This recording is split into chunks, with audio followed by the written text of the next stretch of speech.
आता आपण थेट जाणार आहोत विधानसभेमध्ये. मुख्यमंत्री देवेंद्र फडणवीस बोलतात. माननीय अध्यक्ष महोदय, या ठिकाणी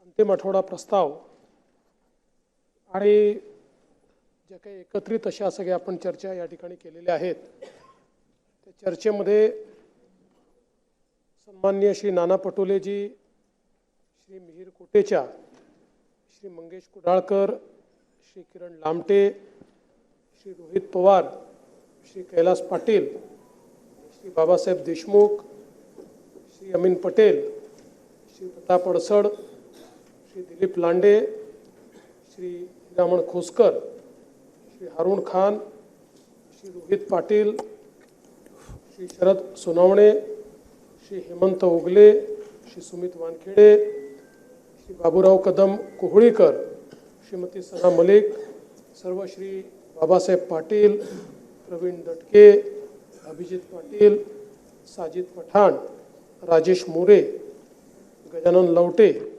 अनंत नर, महेश सावंत, प्रवीण स्वामी, चरण सिंग ठाकूर, भास्करराव जाधव, सुरेश धस, रमेश बोरनारे, शंकर मांडेकर,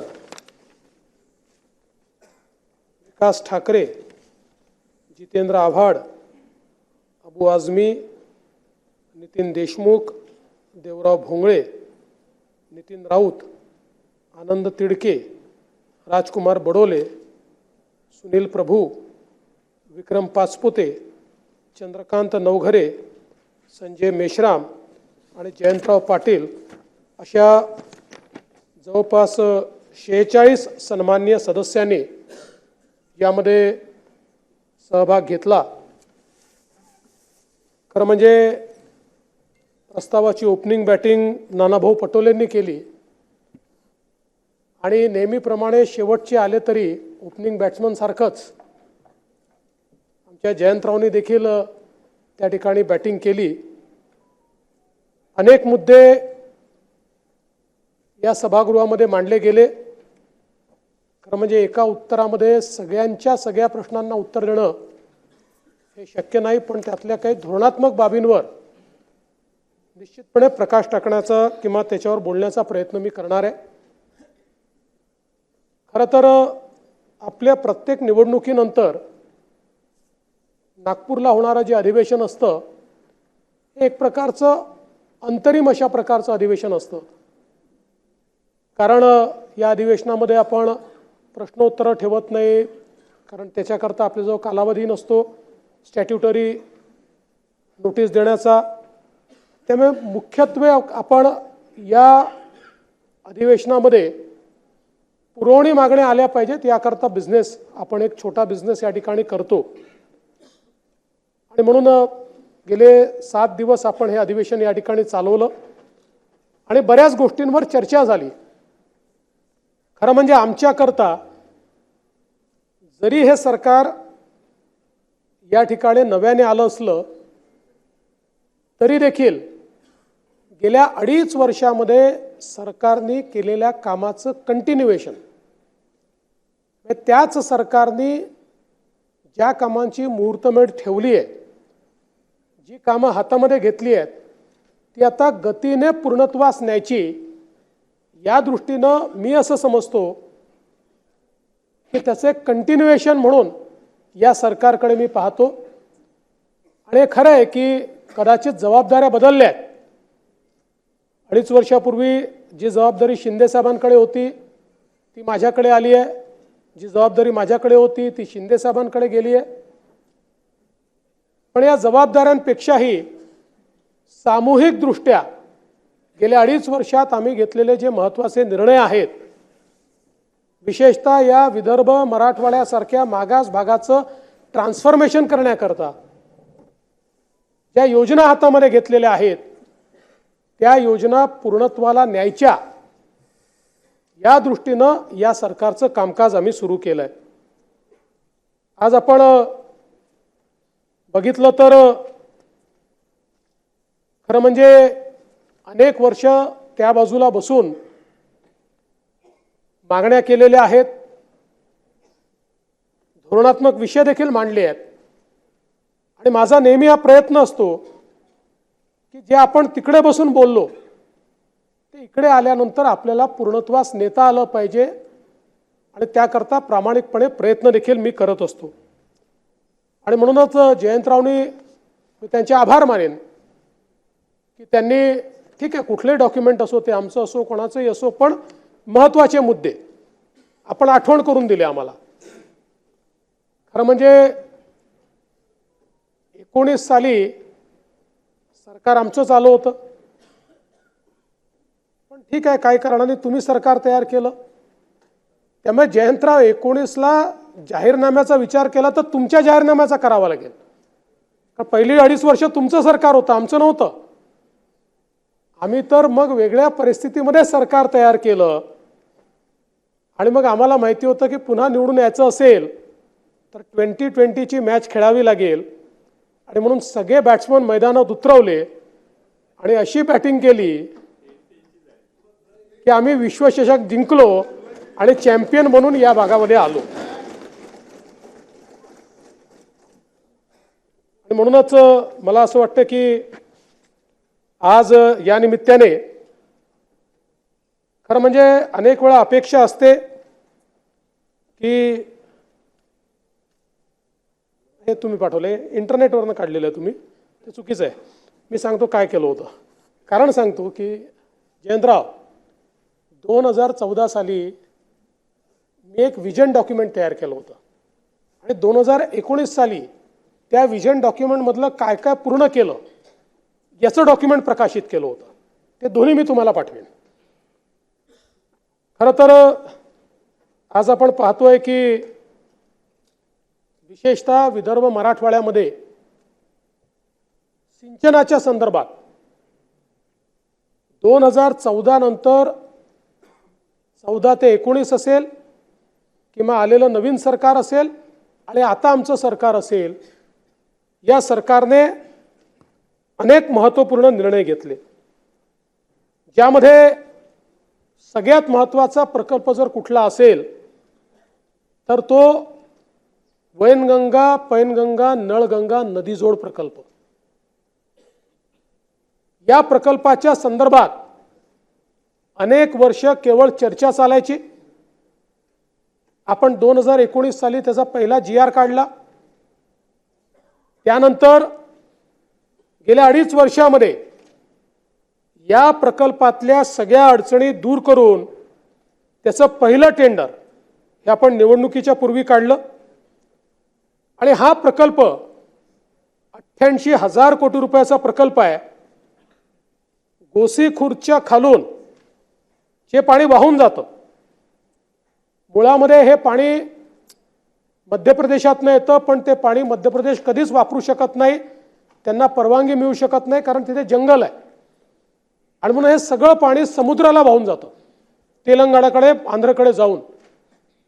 हे वाहून जाणारं पाणी यातलं 62 TMC पाणी आपण उचलतो आणि हे 62 TMC पाणी नागपूर, वर्धा, अमरावती, यवतमाळ, अकोला, बुलढाणा आणि वाशिम या जिल्ह्यांमध्ये नेतो.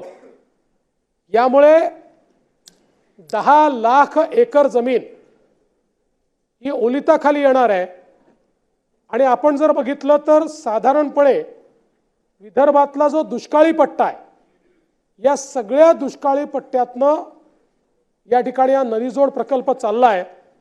एक प्रकारे 550 किलोमीटरची नवीन नदी आपण तयार करतो. आणि 2 गोष्टी याच्यातनं होणार आहे. सिंचनाचे प्रश्न यातनं संपणार आहेत, पिण्याच्या पाण्याचे संपणार आहेत आणि सगळ्यात महत्त्वाचं की भविष्यातलं जे औद्योगिकीकरण आहे त्याच्याकरता विदर्भामध्ये मुबलक पाणी या एका प्रस्तावामुळे या ठिकाणी उपलब्ध होणार आहे. आणि म्हणून एक अत्यंत महत्त्वाकांक्षी प्रकल्प म्हणून या प्रकल्पाकडे आम्ही बघतो. अर्थात जवळपास 7 वर्ष पूर्ण होण्याकरता लागतील, पण 3-4 वर्षांनी याचं बेनिफिट मिळणं एकेका एरियाला त्या ठिकाणी सुरू होईल. आणि म्हणून मला असं वाटतं की एक अत्यंत महत्त्वाचा प्रकल्प म्हणून हा प्रकल्प आपण त्या ठिकाणी केला आहे. आपल्याला कल्पना आहे की मागच्या काळामध्ये केंद्र सरकारकडनं विदर्भातले प्रकल्प पूर्ण करण्याकरता देशातली एकमेव कुठल्याही राज्याकरता केंद्र सरकारने स्वतंत्र योजना तयार केली नाही. पण आपण केंद्राकडनं स्वतंत्र योजना तयार करून घेतली आणि बळीराजा योजना त्याला नाव दिलं. याच्या अंतर्गत जवळपास विदर्भ, मराठवाडा आणि पश्चिम महाराष्ट्रातले 110 प्रकल्प आपण हातामध्ये घेतले. जवळजवळ केंद्राचे आणि आपले मिळून 15-25 हजार कोटी रुपये आपण त्याला लावतो, ज्यामध्ये केंद्राचं अनुदान आहे आणि उरलेलं केंद्रानेच दिलेलं सॉफ्ट लोन आहे. आणि यातनं जवळपास आता 59 प्रकल्प हे विदर्भातले 69 प्रकल्प आपण पूर्णत्वास आणलेले आहेत. उर्वरित प्रकल्पही अंतिम टप्प्यामध्ये आहेत. त्यामुळे मोठ्या प्रमाणात हे सिंचन या ठिकाणी उपलब्ध होत आहे. प्रधानमंत्री कृषी सिंचन योजनेच्या अंतर्गत केंद्र सरकारच्या माध्यमातून 7 प्रकल्प आपण पूर्ण करतो, ज्यामध्ये बावनथडी, खडकपूर्णा, डोंगरगाव पूर्ण, निम्न वर्धा, बेंबळा, निम्न पेढी लवकरच पूर्ण होईल अशा प्रकारची परिस्थिती आहे.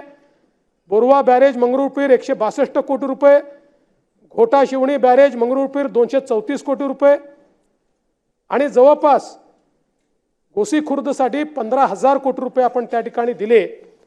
आणि आता जर नव्याने स्कोप आपण वाढवला नाही, तसं आता नानाभाऊंनी थोडा स्कोप वाढवण्याची देऊ. नानाभाऊ, तुम्ही जो स्कोप वाढवून मागितला तो वाढवू, पण ओरिजिनल आता जो स्कोप आहे या स्कोपचं काम हे आपण पुढच्या वर्षीपर्यंत संपवतो आहोत. त्यामुळे गोसी खुर्द प्रकल्प ज्याच्याबद्दल लोक म्हणायचे मारुतीच्या शेपटीसारखा संपतच नाही, ती परिस्थिती नाही. केंद्र सरकारने आणि राज्य सरकारने मोठ्या प्रमाणात गुंतवणूक केल्यामुळे जो काही आजचा आराखडा आहे तो आपण पूर्ण करणार आहोत. आता ज्या ॲडिशनल मागण्या येत आहेत, तुमच्याकडनं मागणी आली आहे, काही गडचिरोली जिल्ह्यातनं काही मागण्या आलेल्या आहेत, हा ॲडिशनल स्कोप त्याच्यात तयार होईल. आपल्याकडे पाणी आहे त्याच्यामुळे त्याची अडचण नाही आहे. त्यामुळे तो एक ॲडिशनल स्कोप करून तेही काम आपण निश्चितपणे त्या ठिकाणी पूर्ण करणार आहोत. आणि हे करत असताना गोसेखुर्द प्रकल्पाच्या माध्यमातून प्रचंड मोठी त्या ठिकाणी जलपर्यटनाची संधी उपलब्ध झाली आहे. आपण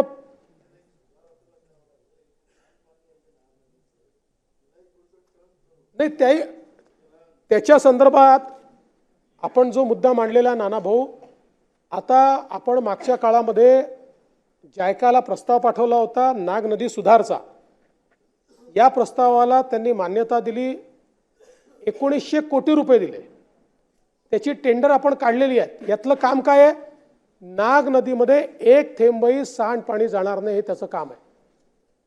नाग नदी, पोहरा नदी, पिवळी नदी असं तिघांचाही प्रकल्प आपण तयार केलेला आहे. आणि याच्यामध्ये जिथून जिथून घाण पाणी, सांडपाणी जातं हे सगळं STPच्या माध्यमातून शुद्ध करूनच त्याच्यामध्ये जाईल. त्यामुळे हे जे आपल्याकडे घाण पाणी येत आहे हे STP तयार झाल्यानंतर निश्चितपणे बंद होईल. पण अंभोऱ्यामध्ये आपण जलपर्यटन केंद्र त्या ठिकाणी त्याचं काम सुरू केलं, 329 कोटी रुपये. यामुळे भंडारा जिल्हा असेल, नागपूर जिल्हा असेल, एकीकडे चंद्रपूर, नागपूर, गोंदिया, भंडारा या सगळ्या भागातलं जंगल, त्यामुळे वनपर्यटन आणि या वनपर्यटनासोबत जलपर्यटन अशा प्रकारचं आंतरराष्ट्रीय इन्फ्रास्ट्रक्चर या ठिकाणी आपण पर्यटनाकरता निर्माण करतो. काय नाही चालू आहे. आता आपण पाईपलाईन करतो ना. आता आपण कॅनलचं कामच आपण 2017 साली निर्णय केला, नो ओपन कॅनल सिस्टीम. आता बंद पाईपलाईनची सिस्टीम आपण सुरू केलेली आहे आणि सगळीकडे आपण बंद पाईपलाईननी ते काम करतो. आपण नागपूर जिल्ह्यातल्या सावनेर तालुक्यातल्या कन्हान नदी वळण योजनेला आता मंजुरी दिली. जवळपास 1879 कोटी रुपयाची योजना आहे, ज्यामुळे सावनेर, काटोल, नरखेड, कळमेश्वर या तालुक्याला सिंचन मिळणार आहे. 32,000 एकरला हे सिंचन मिळणार आहे. यासोबत आपण जर बघितलं तर विदर्भामध्ये विशेषतः विदर्भ आणि मराठवाड्याकरता आपण इथे शेतकऱ्यांना जोडधंदा म्हणून दुधाचा धंदा विकसित करता यावा याकरता दुग्ध प्रकल्प सुरू केला, मदर डेअरीला त्याच्यामध्ये इन्व्हॉल्व केलं आणि 160 कोटी रुपयाचा प्रकल्प आहे. याचा टप्पा 2 आपण त्या ठिकाणी दिलेला आहे आणि या टप्पा 2च्या माध्यमातून आज मोठ्या प्रमाणात विदर्भातल्या आणि मराठवाड्यातल्या शेतकऱ्यांना दुधाचा धंदा हा कसा डेव्हलप करता येईल या संदर्भातलं काम आपण करतो. आपण नागपूरमध्ये आंतरराष्ट्रीय कृषी सुविधा केंद्र असेल, नागपूर, काटोल, कळमेश्वर, मोर्शी, बुलढाणा अशा 5 ठिकाणी आधुनिक संतारा प्रक्रिया केंद्र आपण सुरू करतो. अकोल्यामध्ये पशुवैद्यकीय महाविद्यालय आपण त्या ठिकाणी सुरू करतो आणि हे सगळं करत असताना वेगवेगळ्या प्रकारच्या ज्या काही घोषणा आपण केल्या होत्या, विदर्भामध्ये अमरावती, भंडारा, गडचिरोली, वर्धा आणि बुलढाणा अशा 5 ठिकाणी शासकीय वैद्यकीय महाविद्यालयाची घोषणा आपण केली होती. जयंतराव ती आपण अंमलात आणली. अनेक ठिकाणी सुरू झालं. म्हणजे मागचं वर्ष असं होतं की 9 मेडिकल कॉलेजेसमध्ये 900 जागा ॲडिशनल महाराष्ट्रामध्ये आपण त्या ठिकाणी भरल्या, त्याची ॲडमिशन सुरू केली. म्हणजे आपल्या मुलांना सरकारी कोट्यामध्ये 900 जागा ॲडिशनल या आपण त्या ठिकाणी दिल्या आणि त्यातल्या विदर्भामध्ये अमरावती, भंडारा, गडचिरोली, वर्धा आणि बुलढाणा असे 5 आपण त्यातलं एक सुरू व्हायचं, बाकी आपण सुरू केलेले आहेत. यासोबत आपण जर बघितलं तर वेगवेगळ्या प्रकारे नानाभाऊ आपण सांगितलं की गडचिरोलीमध्ये आपण मायनिंग सुरू केलं, पण आमचं मटेरियल तुम्ही बाहेर का घेऊन जाता. प्रिसाइसली आमचं म्हणणं हेच होतं. ज्यावेळेस मायनिंगला मी परवानगी दिली आणि ॲडिशनल फोर्स दिला त्यावेळी मी त्यांना सांगितलं होतं की तुम्हाला ठीक आहे कारखाना तयार करायला वेळ लागेल, पण गडचिरोलीचा उपयोग वसाहतीसारखा करू नका. इथे मायनिंग केलं तर स्टील सिटी देखील गडचिरोलीत झाली पाहिजे आणि गडचिरोलीत वनजमिनीमुळे जर काही जमीन कमी मिळत असेल, first preference Gadchiroli, second Chandrapur जिल्हा, थर्ड वर्धा जिल्हा, फोर्थ भंडारा जिल्हा, फिफ्थ नागपूर जिल्हा आणि मग नाही आहे ना. अशा प्रकारे आपण परमिशन देतानाच त्यांना सांगितलं होतं. पहिला प्रकल्पाचं भूमिपूजन मी कोनसरीला केलं होतं. लोक म्हणायचे अशी भूमिपूजन होतात, प्रकल्प होत नाहीत. कोनसरीचा प्रकल्प पूर्ण झाला, त्याचं काम पूर्ण झालं. आता तिथेच दुसरा प्रकल्प सुरू होतोय आणि एवढंच नाही तर मला सांगताना आनंद वाटतो की गडचिरोलीमध्ये GSW 10,000 कोटी रुपयाची इन्व्हेस्टमेंट, सुरजागड इस्पात 10,000 कोटीची इन्व्हेस्टमेंट, वर्धा यांची 1,520 कोटीची इन्व्हेस्टमेंट, लॉयड मेटल 14,000 कोटी रुपयाची इन्व्हेस्टमेंट आणि फाईज क्राफ्ट यांची 1,620 कोटी रुपयाची इन्व्हेस्टमेंट. म्हणजे आत्तापर्यंत जवळजवळ आणि अजून काही पाईपलाईनमध्ये आहेत 50,000 कोटी रुपयाच्या स्टीलच्या इन्व्हेस्टमेंट्स स्टील क्षेत्रामध्ये. म्हणजे आता वसाहतीसारखा उपयोग नाही तर भविष्यातली स्टील सिटी. आणि आताच महाराष्ट्रामध्ये जेवढं स्टील उत्पादन आपण करतो त्याचं 30% कॅपॅसिटी आता गडचिरोलीत तयार झाली आहे आणि पुढच्या काळामध्ये ती वाढतच जाणार आहे. आत्ता आमच्याकडे गडचिरोली, चंद्रपूर आणि नागपूर या 3 ठिकाणी याच खनिजावर आधारित उद्योगांमध्ये गुंतवणूक करण्याकरता अनेक प्रपोजल्सची चर्चा चाललेली आहे. म्हणून मी सांगतो की the next steel city of India will be Gadchiroli. Gadchiroli आता पुढचं स्टील सिटी म्हणून या ठिकाणी डेव्हलप होत आहे. एवढंच नाही, होण्या हे सगळे त्याच्यापेक्षा मोठे आहेत. आता मी काय सांगून राहिलो, आता जी कॅपॅसिटी तयार होते आणि हे जे लॉयड आहे, लॉयडचा जो सेकंड टप्पा आहे हा तेवढाच मोठा आहे आणि GSWचा जो दुसरा टप्पा आहे तो कदाचित त्यांच्या आत्तापर्यंतच्या याच्यातला सगळ्यात मोठा टप्पा असणार आहे. म्हणजे आपण जी कॅपॅसिटी निर्माण करतोय आता गडचिरोलीमध्ये ती तुम्ही म्हणालात त्याच्यापेक्षा मोठी ऑलरेडी झालेली आहे, काही अडचण नाही त्याच्यामध्ये. आणि म्हणून आता गडचिरोलीमध्ये आपल्याला माहिती आहे विमानतळाकरता जागा आपण त्या ठिकाणी शोधली आहे, त्याचा OLS सर्वे आपण पूर्ण केलेला आहे, त्यातले ऑब्स्ट्रक्शन दूर करून गडचिरोलीमध्ये विमानतळ आपण तयार करणार आहोत. आपण समृद्धी महामार्गाने गडचिरोलीला जोडलेला आहे, त्याचं काम आता आपण सुरू करतोय, गडचिरोली आणि गोंदियाला त्या ठिकाणी जोडतो. यासोबत खऱ्या अर्थानं मोठ्या प्रमाणात त्या ठिकाणी जी काही गुंतवणूक आहे ती गुंतवणूक आपण करतो.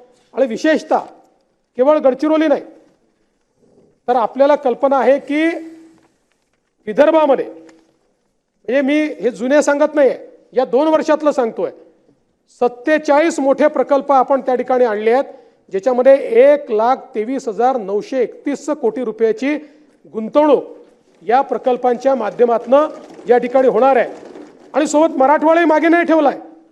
मी तर वारंवार सांगतो, परवाही बोललो, पुन्हा सांगतो की पुण्याच्या नंतर Maharashtra's next industrial magnet is Chhatrapati Sambhajinagar and Jalna. आज DMIC मध्ये आपण जी ऑरिक सिटी तयार केली, शेंद्रा बिडकीन या ज्या आपल्या MIDC तयार केल्या, जागा शिल्लक उरली नाही. साहेब प्लॉटच नाही, इतकी मागणी आहे. आणि असं नाही प्लॉट घेऊन ठेवले आहेत, तुम्ही जाऊन बघा प्रत्येक ठिकाणी इंडस्ट्रीचं काम चाललेलं आहे. कारण एकीकडे समृद्धी महामार्गामुळे थेट पोर्ट कनेक्टिव्हिटी त्याला मिळालेली आहे, आणि जालन्याला आपण ड्रायपोर्ट देखील करतो. याच्यामुळे एक अशी इकोसिस्टीम त्या ठिकाणी तयार झाली आहे की त्यातनं मला असं वाटतं की मराठवाड्याच्या विकासाकरता एक मोठं दालन या ठिकाणी उभं राहिलं आहे. मागच्या काळात लातूरला कोच फॅक्टरी आपण तयार केली. आता लातूरच्या कोच फॅक्टरीमध्ये आपली जी कुठली ट्रेन म्हणतो आपण, वंदे भारत, आता वंदे भारत ट्रेन ही लातूरच्या कोच फॅक्टरीमध्ये तयार होणार आहे. त्याची घोषणा देखील आपल्या मंत्री महोदयांनी या ठिकाणी केलेली आहे. आणि म्हणून मोठ्या प्रमाणात या ठिकाणी हे काम आपण करतो आहोत. आणि बऱ्याच गोष्टी याच्यामध्ये आहेत, मी सगळ्या गोष्टी सांगून आपला वेळ घेत नाही. पण एकूणच विकासाच्या दृष्टीनं फेरो अलॉय क्लस्टर आपण तयार करतोय. विशेषतः नानाभाऊ, रामटेक आणि भंडारा या भागामध्ये हे फेरो अलॉय क्लस्टर आपल्याला तयार करायचं आहे. त्याची जागा आपण आयडेंटिफाय केलेली आहे. खूप मोठा स्कोप आहे या ठिकाणी. आणि म्हणून या माध्यमातून देखील मोठ्या प्रमाणात रोजगाराची निर्मिती आपण करतो. हे करत असताना मला अतिशय आनंद आहे की मागच्या रेजिममध्ये आपण अमरावतीमध्ये टेक्सटाईल पार्कची घोषणा केली. आणि टेक्सटाईल पार्कची घोषणा केल्यानंतर आज आपण जाऊन पाहू शकतो की कापसापासनं कापडापर्यंत, कापडापासनं फॅशनपर्यंत अशा प्रकारची जी काही संकल्पना आहे, ही संकल्पना पूर्णपणे अमरावतीच्या टेक्सटाईल पार्कमध्ये राबवली गेली. आज त्या ठिकाणी देखील सगळे प्लॉट गेले. नवीन आता ॲक्विजिशन आपण करतो. सगळ्या मोठ्या इंडस्ट्रीज त्या ठिकाणी, रेमंड्स पासनं तर वेगवेगळे सगळे ब्रँड्स त्या ठिकाणी आले, कार्यरत झाले. आणि एवढंच नाही तर ॲपेरल पार्क देखील इकोसिस्टीमच्या माध्यमातून त्या ठिकाणी तयार झाला. आणि म्हणूनच ज्यावेळी केंद्र सरकारने एक चॅलेंज थ्रो केला की ज्याच्यामध्ये देशभरातनं त्यांनी ब्राउनफील्ड अशा प्रकारचे टेक्सटाईल पार्क आणि ग्रीनफील्ड टेक्सटाईल पार्क PM मित्राच्या अंतर्गत देशात 7 द्यायचा निर्णय केला. त्याच्यामध्ये आपण अमरावतीची ही सगळी इकोसिस्टीम दाखवून आपला अर्ज केला. तर त्यात खरं म्हणजे केंद्र सरकारने त्याला मान्यता दिली. याच्यामध्ये आता जो केंद्राचा टेक्सटाईल पार्क होतोय याच्यामध्ये 10,000 कोटीची गुंतवणूक होणार आहे आणि जवळपास 2 लाख लोकांना रोजगाराची निर्मिती एकट्या या टेक्सटाईल पार्कच्या माध्यमातून या ठिकाणी होणार आहे. अमरावती आणि पश्चिम विदर्भाचं इकोसिस्टीम जी आहे ही सगळी इकोसिस्टीम यातनं चेंज होते आहे आणि कापसापासनं कापडापर्यंत, कापडापासनं फॅशनपर्यंत अशी कंप्लीट इकोसिस्टीम ही सगळी गुंतवणूक केंद्र सरकार करत आहे. नव्हे तर मला सांगताना आनंद वाटतो की ज्या दिवशी केंद्र सरकारशी याचा करार केला त्याच दिवशी 4 अँकर इंडस्ट्रीने देखील आपल्यासोबत MOU केला की तुमचं ॲक्विजिशन झाल्याबरोबर पहिले आम्हाला तुम्ही त्या ठिकाणी जमीन द्या. आता ॲक्विजिशनचं काम जवळपास आपलं पूर्ण झालेलं आहे आणि म्हणून मोठ्या प्रमाणात हे काम होताना आपल्याला त्या ठिकाणी दिसतंय. चंद्रपूर जिल्ह्यामध्ये कोल गॅसिफिकेशन आपल्याला माहिती आहे की अलीकडच्या काळामध्ये हे नवीन तंत्रज्ञान आहे की कोळसा काढणं यातनं प्रदूषण होतं आणि म्हणून जगाने कोल गॅसिफिकेशन स्वीकारलेलं आहे. या कोल गॅसिफिकेशनचा प्लॅन्ट आपण त्या ठिकाणी देण्याचा निर्णय केला. त्याचा MOU झाला. नुकतंच 8च दिवसापूर्वी त्याला जे काही परवानग्या द्यायच्या होत्या त्या संदर्भात केंद्र सरकारने आपलं पत्र इश्यू केलं आहे. खाजगी गुंतवणूक आहे. आता फक्त त्या ठिकाणी ज्या काही जमिनी आपण त्यांना दिलेल्या आहेत त्यात काही शेतकऱ्यांची पिकं वगैरे आहेत त्यांना ते कंपेन्सेशन वगैरे देऊन आणि त्या जमिनी त्यांना हँडओव्हर करायच्या आहेत आणि एक मोठी इन्व्हेस्टमेंट या निमित्ताने या ठिकाणी येणार आहे. आणि म्हणून मला असं वाटतं की मोठ्या प्रमाणात आपण वेगवेगळ्या प्रकारचे उद्योग जे आहेत हे उद्योग या ठिकाणी आणतो आहोत आणि त्याचसोबत अनेक गोष्टी आहेत. मग नागपूर मेट्रोच्या कामाला आता गती दिलेली आहे. कालच आपण एशियन डेव्हलपमेंट बँकेसोबत करार केला आणि नागपूर मेट्रोच्या फेज 2 करता पूर्ण निधी हा एशियन डेव्हलपमेंट बँकेने आपल्याला देण्याचा निर्णय त्या ठिकाणी केला आहे. आपण वेगवेगळ्या प्रकारच्या जे काही निर्णय या ठिकाणी घेतले आहेत यामध्ये विशेषतः मराठवाड्यामध्ये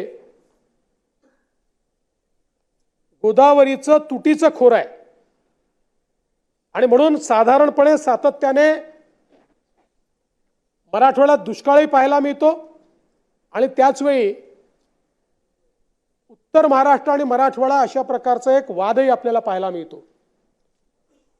हा वाद जर दूर करायचा असेल तर अर्थातच आपल्याला तुटीच्या खोऱ्यामध्ये त्या ठिकाणी पाणी आणावं लागेल आणि म्हणून त्याचाही निर्णय आपण घेतला आणि 54 TMC पाणी हे वेगवेगळ्या योजनांच्या माध्यमातून गोदावरीच्या खोऱ्यामध्ये आणून त्या ठिकाणी दमणगंगा वैतरणा गोदावरी नदीजोड प्रकल्प असेल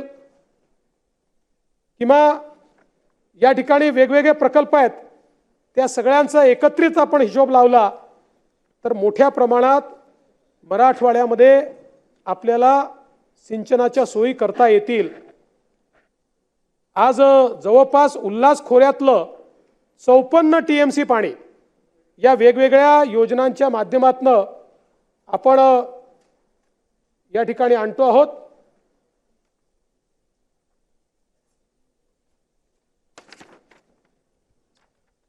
आणि हे सगळं करत असताना एक मराठवाडा वॉटर ग्रिडचा प्रश्न देखील या ठिकाणी आला. खरं म्हणजे 2018 साली आपण इस्रायलच्या मेकोरोट डेव्हलपमेंट अँड एंटरप्राइजेस कंपनी जी इस्रायलची सरकारी कंपनी आहे यांना मराठवाडा वॉटर ग्रिडचं काम दिलं होतं. त्यांनी आपल्याला 6 सविस्तर अभ्यास अहवाल दिले होते. 10 प्राथमिक संकल्पना अहवाल त्यांनी दिले होते आणि जवळपास 8 प्राथमिक संकल्पना अहवाल त्यापैकी त्यांनी आपल्याला दिले आणि मग आपण मराठवाडा वॉटर ग्रिड ची संकल्पना त्या ठिकाणी मांडली आणि त्यातल्या एका जिल्ह्यातलं काम देखील आपण सुरू केलं होतं. 8 जिल्ह्यांच्या कामांना तत्वता मान्यता देखील आपण त्या ठिकाणी दिली होती. दुर्दैवाने त्यानंतर जेव्हा महाविकास आघाडीचं सरकार आलं त्या सरकारने मराठवाडा वॉटर ग्रिड करायची नाही असा निर्णय केला.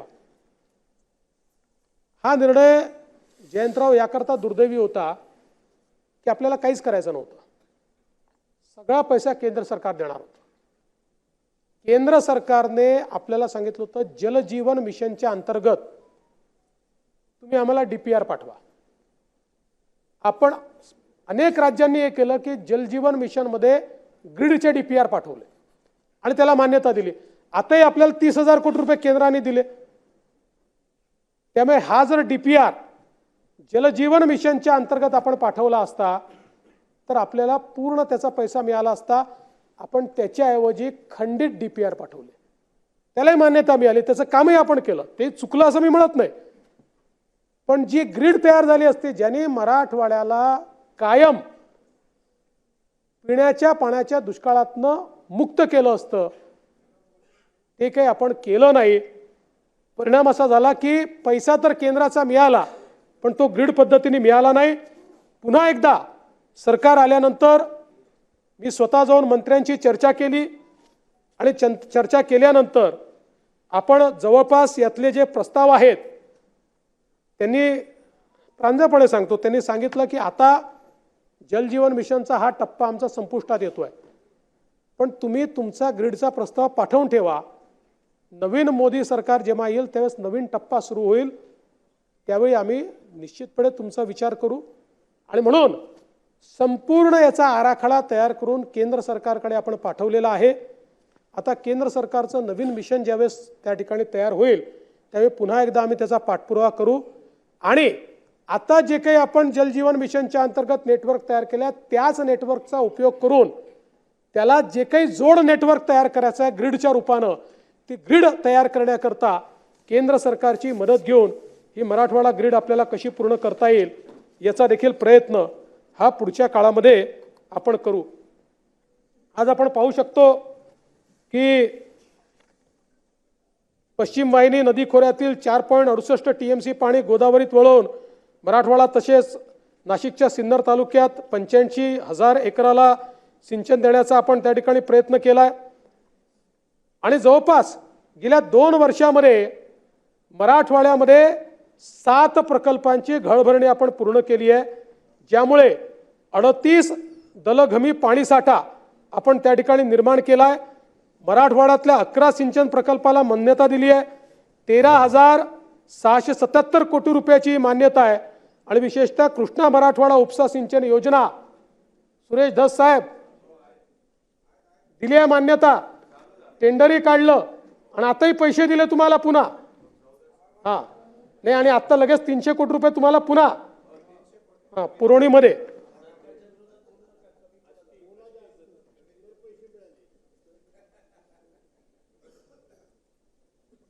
तुमचा प्रयत्न फार होता जयंतराव, मला तुमचा स्वभाव माहिती आहे, तुमचा प्रयत्न होता, परंतु सुप्रीमला फाईल जायची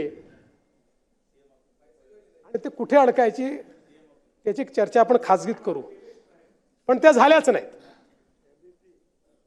पण काही हरकत नाही, तुम्ही प्रयत्न केला नाही असं मी म्हणणार नाही, तुमचा प्रयत्न होता. नाही आपणच दिली, काही अडचण नाही. ठीक आहे ठीक आहे, चला.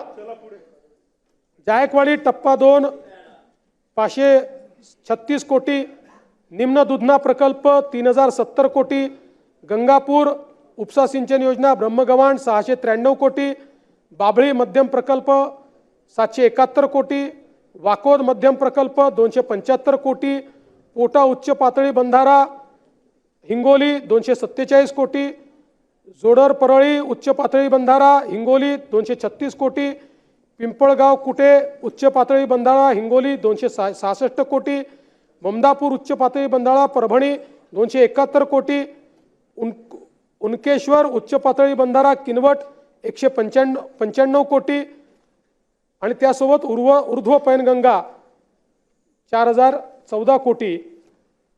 अशा प्रकारे मोठ्या प्रमाणात या ठिकाणी आपण सिंचनाची कामं सुरू केली आणि या सगळ्या कामांना निधी आपण उपलब्ध करून दिला. आताही जिथे आवश्यकता होता तिथे पुरवणी मागण्यांच्या माध्यमातून हा निधी आपण उपलब्ध करून दिला. मराठवाड्यामध्ये हे नवीन सरकार आल्यानंतर म्हणजे मागचं याला कंटिन्युएशन समजतो, जुलै 22 मध्ये जवळपास 34 मोठे प्रकल्प आले, ज्यामध्ये 72,000 839 कोटी रुपयाची गुंतवणूक आली आणि 40,000 थेट रोजगार आणि 1,00,000 पर्यंत अप्रत्यक्ष रोजगाराची निर्मिती त्या ठिकाणी झाली। मग याच्यामध्ये पैठण मेगा फूड पार्क असेल, सर्क्युलर इकॉनॉमिक पार्क असेल आणि विशेषतः सगळ्यात महत्त्वाचं ऑरिक सिटीमध्ये टोयोटा किर्लोस्कर प्रकल्प, हा प्रकल्प कर्नाटकातनं आपल्या राज्यात आला।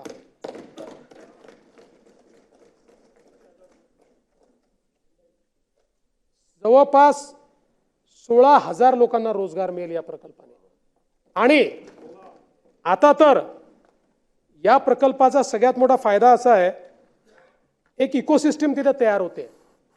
आता याच्यासोबत त्यांचे सगळे वेंडर आले आणि त्यांनी जागा मागितली आहे, त्यामुळे वेंडर सगळे आता पुन्हा म्हणजे सोर्सिंग जे पार्ट्स आहे ते पण तिथेच तयार होतील आणि याच्यासोबत तिथे ऑटोमोबिलची पूर्ण इकोसिस्टम तयार व्हावी म्हणून त्यांनी स्वतः तिथे प्रशिक्षणाचं एक केंद्र, आपण त्याला वेगळी जागा दिली आहे, कौशल्य विकासाचं केंद्र ते तयार करतायत। आणि स्वतः करताच नाही तर तिथल्या एकूण सगळ्या ऑटोमोबाईल इंडस्ट्री करता ट्रेंड मॅनपॉवर, कारण आता ईव्ही मध्ये आपण चाललोय, ईव्ही करता नवीन मॅनपॉवर लागणार आहे, ही सगळी मॅनपॉवर हे त्या ठिकाणी ते तयार करणार आहेत। त्यासोबत जालनामध्ये मल्टी मॉडेल लॉजिस्टिक पार्क आणि खरं तर वेगवेगळ्या प्रकारच्या म्हणजे JSW देखील आता तिथेच DMIC मध्ये आपलं ईव्हीची एक नवीन गुंतवणूक करते। वेगवेगळ्या प्रकारच्या गुंतवणुकी ज्या आहेत, माझ्याकडे त्याची यादी आहे, ती नंतर मी वाचून दाखवीन, हे आपण निश्चितपणे त्या ठिकाणी करतो। आणि ट्रायपोर्टचं सांगितलं मी आता विदर्भ मराठवाड्यावर असल्यामुळे मी मावळला नाही गेलो, मावळला आलीच आहे हुंडई, बरोबर आहे तुमचं म्हणणं। हुंडई कंपनी देखील प्रेस्टिजियस आहे की हुंडई कंपनी मावळमध्ये आलेली आहे, त्याच्याबद्दल मी सांगेन पुढे। हां, GMचा बंद असलेला प्लॅन घेतला आणि पूर्णपणे आता नवीन करतायत ते त्या ठिकाणी हुंडई। अनेक गोष्टी या ठिकाणी आहेत, विशेषतः अमृत स्थानक योजनेच्या अंतर्गत मराठवाड्यातल्या 14 स्थानकांचा म्हणजे याचा विकास त्या ठिकाणी होतोय। मनमाड छत्रपती संभाजीनगर रेल्वे मार्गाचं दुहेरीकरण 960 कोटी रुपयाचं होत आहे। नांदेड बिदर मार्ग असेल, खामगाव जालना मार्ग असेल, याच्याकरता खरं म्हणजे हे जे मार्ग आहेत या मार्गांना 50% राज्यांनी आणि 50% केंद्राने अशा प्रकारचं जे फॉर्म्युला आहे त्या फॉर्म्युल्याच्या अंतर्गत या ठिकाणी सुनील प्रभू साहेब महाविकास आघाडीच्या काळातच हे प्रकल्प आले होते। पण मला कल्पना नाही काय कारण होतं की महाविकास आघाडीने त्यावेळेस निर्णय घेतला की आम्ही प्रकल्पांना 50% निधी घेणार नाही। असा निर्णय ममता दीदींनी पण घेतला नाही।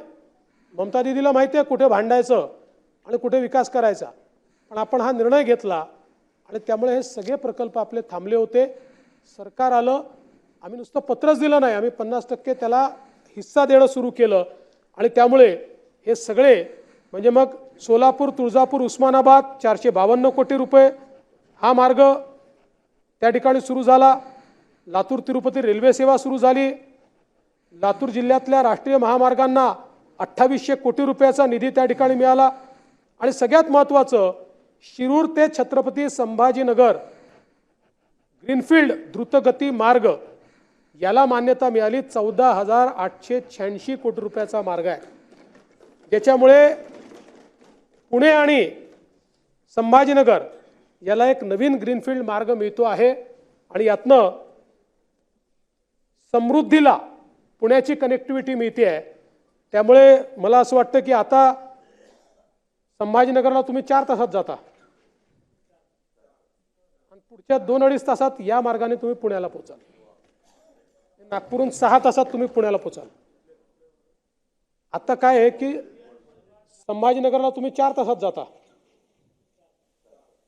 आणि पुढच्या 2-2.5 तासात या मार्गाने तुम्ही पुण्याला पोहोचाल। नागपूरहून 6 तासात तुम्ही पुण्याला पोहोचाल। आता काय आहे की संभाजीनगर पासून पुण्यापर्यंत नवीन मार्ग करतोय आपण। 14,886 कोटी रुपयाचा ग्रीनफील्ड एक नवीन मार्ग आपण करतो. त्याचबरोबर मराठवाड्यामध्ये जालना, धाराशिव, परभणी शासकीय महाविद्यालय असतील, ITI इन्क्युबेशन सेंटर जालन्याचं असेल, वाळूजला नवीन क्रीडा विद्यापीठ असेल, अनेक गोष्टी या ठिकाणी. खरं म्हणजे आता पर्यटनाच्या वेगवेगळ्या गोष्टी आहेत, मी सगळ्या गोष्टी सांगून आपला वेळ घेणार नाही, पण पटल्यावर ठेवता. हो नक्की. हे सगळं करत असताना महत्त्वाची गोष्ट या ठिकाणी अशी आहे की आज गडचिरोली सारखा आपला जिल्हा हा विकास करत असताना एकीकडे त्याचा विकास होतोय आणि दुसरीकडे हळूहळू हा जिल्हा नक्षल मुक्तीकडे चाललेला आहे. आपण जर बघितलं तर आता उत्तर गडचिरोलीचे दोन भाग आपण करतो, उत्तर गडचिरोली जिल्हा आणि दक्षिण. आता उत्तर गडचिरोली जिल्हा हा पूर्णपणे नक्षलमुक्त झालेला आहे. 33 माओवाद्यांना कंठस्नान घातलाय, 55 माओवाद्यांना अटक झालेली आहे, 33 माओवाद्यांनी आत्मसमर्पण केलेलं आहे आणि गेल्या वर्षभरामध्ये गडचिरोलीतले 1500 युवक हे पोलीसमध्ये भरती झालेले आहेत. यातले 33 युवक हे नक्षल पीडित आहेत की जे या ठिकाणी त्या परिवारातले आहेत आणि विशेषतः माओवाद्यांचा जो प्रमुख नेता आहे गिरधर यांनी आत्मसमर्पण तो आणि त्याची पत्नी हे सगळ्यात मोठे त्यांचे नेते होते. आज जे काही दक्षिण गडचिरोलीतलं केडर आहे या केडरची भरती यांनी केली होती आणि मी स्वतः गेलो होतो. यांनी आत्मसमर्पण केल्यानंतर एक प्रकारे दक्षिण गडचिरोलीतल्याही नक्षलवाद्यांची कंबर तुटलेली आहे. कालही 8 लाख रुपये ज्यांच्यावर काय म्हणतात बक्षीस होतं अशा 2 नक्षलवाद्यांनी आत्मसमर्पण केलेलं आहे.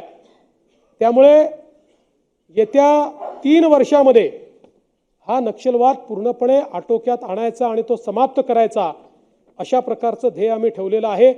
महाराष्ट्रामध्ये आता नवीन भरती होत नाही. आता जी काही भरती आहे ती काही प्रमाणात छत्तीसगडची आहे, काही प्रमाणात ओरिसाची आहे, तेलंगणामध्येही आता भरती कमी झालेली आहे. आणि हे करत असताना आपण एक निर्णय घेतला की शहीद जे आहेत त्यांच्या पाल्यांना वर्ग 1 ची नोकरी द्यायची आणि तोही निर्णय केला आणि 3 शहीदांच्या पाल्यांना वर्ग 1 ची नोकरी आपण त्या ठिकाणी दिलेली आहे. मुळामध्ये नागपूर सोलर हब वगैरे आता पुन्हा सांगून आपला वेळ घेत नाही.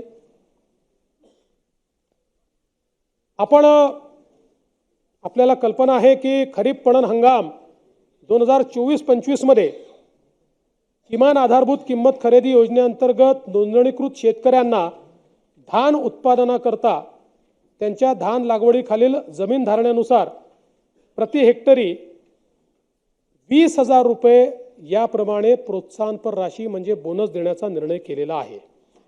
मागच्या वर्षी 20,000 दिला होता, याही वर्षी आम्ही 20,000 रुपये बोनस हा धानाच्या शेतकऱ्यांना देतो आहोत. मागच्या वेळेस जसा दिला हेक्टरीच दिला आपण हेक्टरी नानाभाऊ मागच्याच तुम्ही आम्हीच मिळून ठरवलं होतं की व्यापाऱ्यांना जातं म्हणून हेक्टरी करा, तेव्हापासून हेक्टरीच देतोय आपण. त्यामुळे हेक्टरी आपण या ठिकाणी बोनस देणार आहोत. आणि हे करत असताना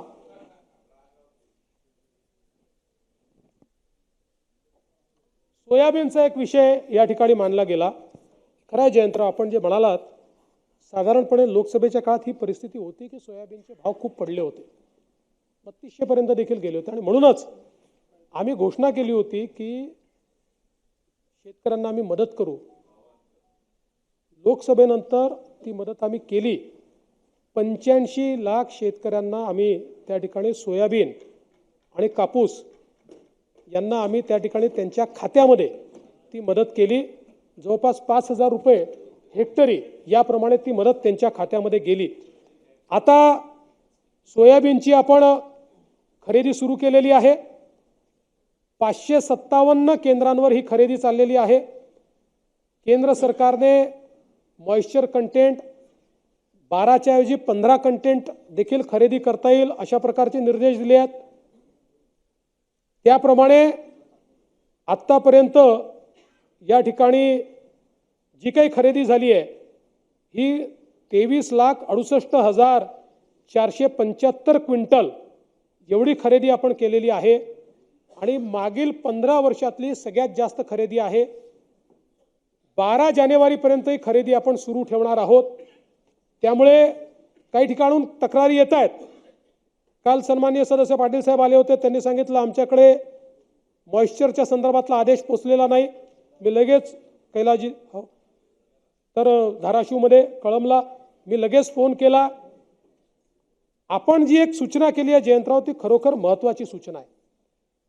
आपल्याला हमी भावाप्रमाणे खरेदी दरवर्षी करावीच लागते. मग दरवेळेस आपण नाफेडनी सेंटर उघडायचे, मग ते सेंटर उघडायला उशीर होतो, मग ती नोंदणीला उशीर होतो. आणि म्हणून या संदर्भात पणन विभागाला मी सांगितलेलं आहे की मध्य प्रदेशने चांगली व्यवस्था केली आहे. मध्य प्रदेशच्या व्यवस्थेचा नीट अभ्यास करून तशा प्रकारे परमनंट खरेदीची व्यवस्था ही आपण आपल्याकडे केली पाहिजे. तो प्रयत्न निश्चितपणे येत्या काळामध्ये आपण करणार आहोत. क्विंटलचा जो हमी भाव आहे तो 4,892 इतका आहे, जो मागील वर्षापेक्षा 292 रुपयांनी जास्त आहे. यासोबत कापसाच्या संदर्भात मध्यम धागा कापूस हा 7,121 हा त्याचा हमी भाव आहे. हा हमी भाव मागील वर्षापेक्षा 501 रुपयांनी वाढवलेला आहे आणि जवळपास 24-25 मध्ये 40 लाख हेक्टर एवढी कापसाची लागवड आहे. 427 लाख क्विंटल एवढं कापसाचं उत्पादन होईल असं अपेक्षित आहे. या संदर्भात CCIच्या माध्यमातून आपण खरेदीचे केंद्र उघडलेले आहेत. परंतु सध्या मार्केटचा रेट चांगला असल्यामुळे मार्केटमध्येही 7,200 ते 7,500 इतका रेट मिळत असल्यामुळे मार्केटची खरेदी जास्त होते आहे. CCIची खरेदी ही फार मोठ्या प्रमाणात त्या ठिकाणी होत नाही आहे. तुरीच्या संदर्भात तुरीकरता 7,550 एवढा हमीभाव घोषित केला होता, जो मागील वर्षीपेक्षा 550 प्रति क्विंटल इतका जास्त आहे. जवळपास 12.10 लाख हेक्टर एवढं लागवडीखालचं क्षेत्र आहे. त्याच्यामध्ये 11.90 लाख मेट्रिक टन एवढं उत्पादन अपेक्षित आहे. यामध्ये आपण PSS खरेदी करतो म्हणजे मार्केट इंटरव्हेन्शन करतो आणि हे मार्केट इंटरव्हेन्शन फेब्रुवारी-मार्चमध्ये आपण सुरू करतो. पण यावेळेस त्याची गरज पडेल असं वाटत नाही, कारण खुल्या बाजारामध्ये तुरीचे दर 7,500 पर्यंत आहेत. त्यामुळे आपल्या सेंटरवर येण्याची आवश्यकता पडेल किंवा मार्केट इंटरव्हेन्शन करण्याची गरज पडेल असं मला या ठिकाणी वाटत नाही. संत्र्याच्या संदर्भात देखील मागील वर्षी मोठ्या प्रमाणात या आता सरत्या वर्षी गळती झाली संत्र्याची आणि विशेषतः शेतकऱ्यांना त्याचा एक फटका पडला आणि म्हणून वर्धा, अमरावती, अकोला, बुलढाणा या 4 जिल्ह्यातील संत्रा पिकाच्या फळगळतीचे जे नुकसान झालं त्याचे पंचनामे करून आमच्याकडे रिपोर्ट आले आहेत. त्याच्यामध्ये 3 हेक्टरपर्यंत मदत देण्याचा निर्णय आपण घेतला आहे. 55,000 शेतकऱ्यांना 165 कोटी रुपये मदत ही संत्र्याच्या उत्पादकांना या ठिकाणी देण्याचा निर्णय हा राज्य सरकारने जे काही आमच्याकडे नुकसानीचे आकडे आले होते त्याच्या अनुषंगाने घेतलेला आहे. यासोबत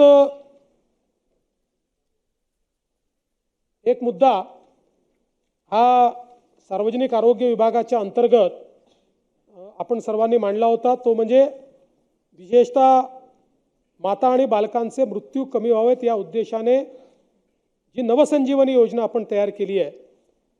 या योजनेचा उद्देश आदिवासींच्या आरोग्यात सुधारणा करणे, आरोग्यविषयक सोयी पुरवणे, विविध रोजगार कार्यक्रमांतर्गत वर्षभर पुरेल इतका रोजगार उपलब्ध करून देणे, पिण्याचे पाणी उपलब्ध करून देणे, अन्नधान्य पुरवठा आणि पूरक आहार देणे इत्यादी गोष्टी याच्यामध्ये आहेत. याच्यामध्ये काय काय आपण केलं आहे हे सांगून मी अधिक वेळ आपला घेणार नाही. फक्त आपल्या निदर्शनास आणतो की साधारणपणे आपण जर 22-23चा विचार केला तर त्या तुलनेमध्ये 23-24मध्ये बालमृत्यू देखील कमी झालेले आहेत आणि माता मृत्यू देखील कमी झालेले आहेत. अर्थात याच्यावर अजून काम करण्याची आवश्यकता आहे, याबद्दल माझ्या मनात शंका नाही. कारण आजही जर कमी झालेलेही मृत्यूचा विचार केला तरी 1075 एवढे बालमृत्यू झालेले आहेत आणि 53 माता मृत्यू झाले आहेत. याला अजून कमी कसं करता येईल आणि ही जी योजना आहे ती अधिक चांगल्या प्रकारे आपल्याला कशी राबवता येईल याचा प्रयत्न देखील येत्या काळामध्ये आपण करू. या ठिकाणी दरवेळेसचा एक मुद्दा असतो हरवलेल्या मुली वगैरे. मी त्याच्यावर फार सविस्तर न बोलता आपल्याला एवढंच सांगतो की महाराष्ट्रामध्ये या ज्या काही 18 वर्षाखालील लहान मुली हरवण्याच्या संदर्भातले जे काही विषय आहेत किंवा आपण त्याला किडनॅपिंग म्हणतो, जर 72 तासात परत आलं नाही तर आपण किडनॅपिंगचीच केस त्या ठिकाणी दाखल करतो. 2022मध्ये अशा प्रकारच्या केसेसमध्ये 94% मुली परत आलेले आहेत. 23मध्ये 94.38% परत आलेले आहेत आणि आताही नोव्हेंबर 24पर्यंत 84% परत आलेले आहेत आणि उरलेले देखील त्या ठिकाणी साधारणपणे 95-96% हे जातं. त्यामुळे आपल्याला आकडा जरी मोठा दिसला तरी त्याची कारणं वेगळी असतात. पण कुठल्याही कारणाने झालं तरी सुप्रीम कोर्टाच्या नियमामुळे आपल्याला किडनॅपिंग अशा प्रकारचीच केस दाखल करावी लागते. मात्र प्रत्येक गोष्टीत ते किडनॅपिंग असतं असं नाही आहे आणि म्हणून मोठ्या प्रमाणात हे परत येतात हे मी आपल्या निदर्शनास या ठिकाणी आणून देतो.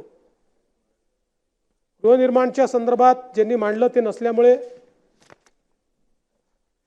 मांडलं नाही तरी चालेल, पण मी जरूर त्यांना नाही, पण नानाभाऊंनी एक मांडलेलं आहे ते नानाभाऊंना सांगावं लागेल. 25,000 झोपड्यांच्या पुनर्वसनाच्या संदर्भात संजय गांधी नॅशनल पार्क या संदर्भात आपणही मांडलं होतं. या संदर्भात सगळी त्या संदर्भातली निविदा तयार झालेली आहे.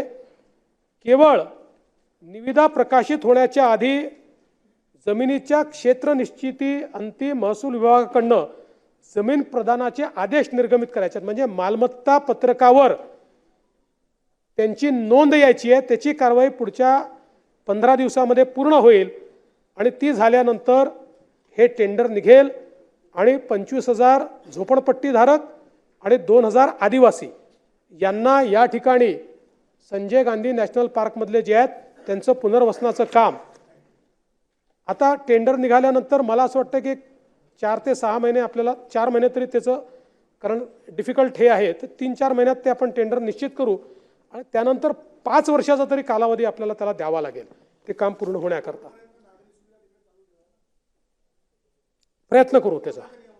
कोर्टाने म्हटलं तर नक्की करू. एक ठाणे मनपाच्या संदर्भातले काही विषय आले होते, तर त्याच्या संदर्भात जो काही विकास आराखडा आहे त्याच्या हरकती आणि सूचना मागवण्याकरता 11 ऑक्टोबर 2024 रोजी जाहिरात प्रसिद्ध केली होती. त्याची आता मुदत संपलेली आहे. 8,000 हरकती आणि सूचना आवाडसाहेब आलेल्या आहेत. आपल्याला त्याची कार्यपद्धती माहिती आहे. त्या कार्यपद्धतीप्रमाणे त्याचा निपटारा झाल्यानंतर मग याची पुढची प्रक्रिया होईल.